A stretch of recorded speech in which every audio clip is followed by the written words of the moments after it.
Ya, saya jemput Datuk Wilson Unggah Anak Kumbung. Terima kasih, Datuk Seri Yang di-Pertua. Berduka lara sang gadis jelita duduk bersempuh di tepian batu. Wahai Menteri Komunikasi dan Multimedia, soalan Hulu Rejang nombor 1. Ya. Sila Yang Berhormat Menteri. Ya, terima kasih Datuk Seri Yang di-Pertua. Dan terima kasih kepada Yang Berhormat Hulu Rajang yang menanyakan soalan.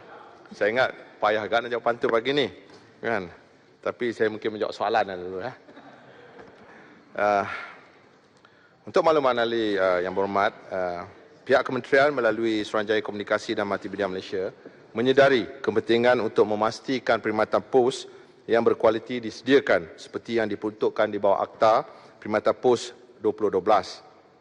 Dalam hal ini, pihak Pos Malaysia telah diamanahkan untuk menggalas tugas dan tanggungjawab yang besar terhadap rakyat, terutamanya dalam menyediakan infrastruktur dan perkhidmatan pos ke seluruh pelosok negara. Menyedari keperluan dan permintaan rakyat tempatan untuk menikmati perkhidmatan pos yang lebih baik, pihak Pos Malaysia mengambil inisiatif untuk menambah baik infrastruktur dan perkhidmatan pos melalui program transformasi pos yang akan dilaksanakan. Usaha transformasi sistem pos negara menjadi agenda penting pihak kementerian dan suka citanya saya maklumkan kepada ahli Dewan Yang Mulia ini yang kecemerlangan perkhidmatan pos telah mendapat pengiktirafan tertinggi semasa sidang kemuncak Kesatuan Pos Sedunia di Istanbul, Turki pada bulan Oktober 2016 yang lalu melalui 2 anugerah yang telah dicapai oleh Pos Malaysia Berhad. Pelbagai inisiatif untuk pemodenan perkhidmatan pos luar bandar telah dilaksanakan termasuk di negeri Sarawak, di mana sebanyak 8 buah pejabat pos di Sarawak telah pun dikenal pasti untuk dinaik taraf dengan kos keseluruhan sebanyak RM4 juta, di mana RM500,000 setiap satu yang akan dilaksanakan secara berperingkat, termasuk pejabat pos kapit yang akan bermula pada April 2017 dan dijangka siap pada suku pertama 2018. Manakala sebuah pos laju akan dinaik taraf di Miri yang akan menelan belanja sejumlah RM1 juta. Terima kasih. Ya, Hulu Rajang. Terima kasih, Tuan Menteri. Untuk maklumat Tuan Menteri, pejabat pos kapit, pekan kapit dibina atau dalam tahun 70-an. Dan ketika itu dirasmikan pada 23 hari bulan Ogos tahun 1973 oleh Yang Berhormat Menteri Haji Sadun bin Haji Jubil, Menteri Pembangunan Hubungan Malaysia. Jadi populasi kapit ketika ini 116,000 penduduk. Jadi namun saiz pejabat pos seperti kapit, Pekan Song, Belaga dan Sungai Asap, saya ingat kalau kita ikut saiznya lebih kecil berbanding dengan saiz populasi penduduk. Namun demikian, saya mohonlah dan terima kasih atas jawapan Menteri tadi untuk memberi peruntukan RM500,000 untuk membagi pos Pekan Kapit. Soalan saya, adakah pihak kementerian mempunyai sebarang cadangan bagi memperluaskan jaringan sistem e-dagang ini ke seluruh pelosok kawasan pendalaman dan kawasan Hulu Rejang, dan bagaimanakah konsep postman pintar atau smart partnership, smart postman yang dilancar tahun lalu, dan adakah memberi kesan langsung pada masyarakat di kawasan luar bandar atau tidak? Mohon penjelasan Yang Berhormat Menteri. Sekian, terima kasih. Ya, Yang Menteri. Terima kasih Yang Berhormat Hulu Rajang. Sebenarnya apabila kita bercakap tentang transformasi pos, kita dapat lihat bahawa dengan ledakan teknologi menyebabkan Pos Malaysia mencari pendekatan terbaru. Dan saya amat bersetuju dengan cadangan Yang Berhormat berkaitan dengan e-dagang, di mana post office kita ada di seluruh negara lebih kurang 700 buah. Dan untuk proses awalnya, 8 buah pejabat Pusat Internet Satu Malaysia telah bergabung bersama dengan Pos Malaysia, di mana kita telah menetapkan 5 buah di Sarawak, 5 buah di Sabah dan 3 buah di Sarawak, di mana mereka berkolaborasi, iaitu dia menjadikan satu hub, iaitu di mana mereka bergerak mengumpul hasil-hasil komuniti tempatan untuk kemudiannya dipasarkan. Di sini kita dapati bahawa pusat internet satu Malaysia yang berkolaborasi dengan POS laju akan menyebabkan satu pertumbuhan ekonomi di kawasan setempat, di mana dia menyebabkan pusat itu dijadikan sebagai digital business center. Di sini unjurannya ialah bahawa industri pos dan kurier ini akan menjadi the main driver lah untuk e-dagang. Dan hasil daripada maklumat yang kita perolehi bahawa pendapatan kadar pertumbuhan penghantaran barangan e-dagang oleh Pos Malaysia antara 16% hingga 26% setahun. Targetnya sehingga 2020 berbanding yang kini hanya 15%. Walaupun kita tahu bahawa jumlah ini semua adalah akibat dari segi penurunan surat menyurat yang disampaikan. Dan pada masa yang sama, untuk makluman ahli yang berhormat, bahawa di pusat internet yang saya maklumkan tadi, terdapat packaging khas, maknanya pack-pack khas yang telah disediakan yang dengan kadar yang murah.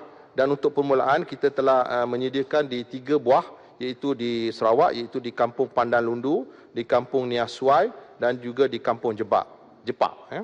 Dan berbalik kepada persoalan kedua oleh Yang Berhormat berkaitan dengan postman pintar, sebenarnya ini merupakan satu inisiatif awalan di mana setiap postman ini dibekalkan dengan satu alat sistem yang terkini, di mana sewaktu mereka membuat penyerahan surat ataupun barangan, mereka juga boleh mengambil ataupun nota-nota di kawasan tersebut. Misalnya, sekiranya di satu kawasan daerah terdapat permasalahan dari segi penjagaan longkang, kebersihan dan sebagainya, mereka boleh terus, selain menyerahkan surat, mereka boleh melaporkan kepada pihak berkaitan untuk diambil tindakan segera. Jadi ini masih dalam proses peringkat awalan. Terima kasih. Ya, Kuala Kedah. Terima kasih Tuan Ketua, terima kasih Menteri. Soalan berkaitan dengan POS. POS juga mengendalikan sistem kurier. Masalahnya yang saya terima ialah tentang kurier. Kurier kita gunakan untuk menghantar sesuatu itu cepat, segera, sampai besok. Tapi kadang-kadang kurier mengambil masa yang agak panjang. 2-3 hari baru sampai. Itu berlaku. Dan itu menyebabkan tujuan pengguna menggunakan kurier itu tak tercapai.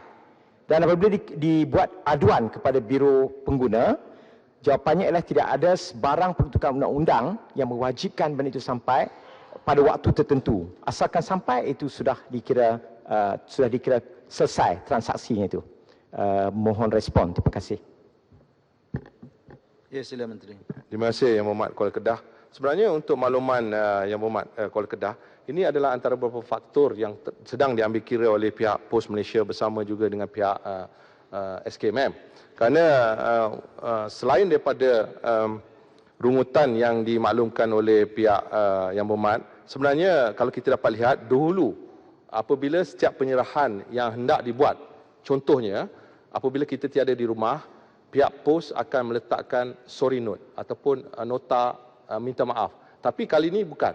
Maknanya perkhidmatan yang disediakan melalui pos laju lah. Kita bercakap berkaitan pos laju, di mana kita akan call. Maknanya pos akan call pemunya. Misalnya kalau pejabat di rumah Yang Berhormat, sama ada Yang Berhormat Kuala Kedah ada atau tidak, barulah penyerahan ini akan dilaksanakan. Ini adalah merupakan satu proses transformasi yang dilakukan oleh pihak Pos Malaysia. Selain dari beberapa pos perkhidmatan yang saya maklumkan. Dan yang keduanya, dalam proses transformasi pos ini juga, pihak kerajaan melalui dengan SKMM dan juga pihak POS, kita telah melancarkan satu program yang dinamakan Address for All ataupun alamat untuk semua. Jadi kadang-kadang permasalahan timbul apabila alamat itu tidak lengkap.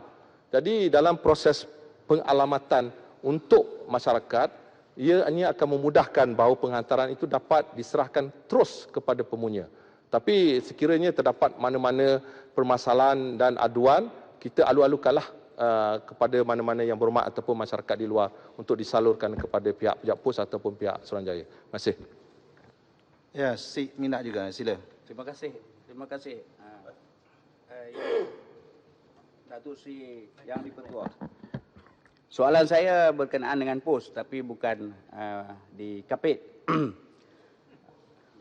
Soalan saya kalau Yang Berhormat Menteri tidak dapat menjawab secara lisan, saya mohon Yang Berhormat Menteri menjawab secara bertulis. Soalan saya ialah, adakah pihak kementerian bercadang untuk menaik taraf pejabat pos di Pekansek? Jadi kalau belum ada cadangan untuk menaik taraf pejabat pos di Pekansek, saya harap Yang Berhormat Menteri dapat memberi peruntukan untuk menaik tarafkan perkhidmatan pejabat pos di Pekansek, sebab sekarang ini banyak aduan penduduk Sek berkenaan dengan perkhidmatan pos di Pekansek. Sekian, terima kasih. Ya, sila Yang Hormat. Terima kasih Yang Berhormat Sik, sahabat saya tu. Jadi seperti yang saya maklumkan, setakat ini kita ada sejumlah 700 pejabat pos seluruh negara. Secara berperingkat kita mulakan di Sabah dan Sarawak, di mana 8 yang telah kita usahakan secara kolaborasi antara pos dan juga pihak APIM. Dan yang 8 yang saya sebutkan tadi bermula di Sarawak sahaja. Dan insya-Allah saya akan bincang dengan pihak pos sama ada mungkin SIG juga, pihak pos SIG dalam perancangan. Dan untuk kemudahan-kemudahan yang disediakan, kita akan mintalah pihak pos mengambil tindakan sewajarnya lah bagi mengurangkan keresahan ataupun keluhan oleh masyarakat, terutamanya penduduk di SIG. Terima kasih. Ya, Yang Berhormat Menteri Komunikasi dan Multimedia, saya dapat mesej pada orang kawasan minta program Parlimen 13. Kalau dahulu kita siarkan 10.30, sekarang ni 11.30. Jadi ramai yang tak dapat mengikuti kerana 11.30 ni dah waktu rehat mereka. Jadi minta kerjasama RTM TV1 untuk kembalikan siarannya pada 10.30 malam. Terima kasih.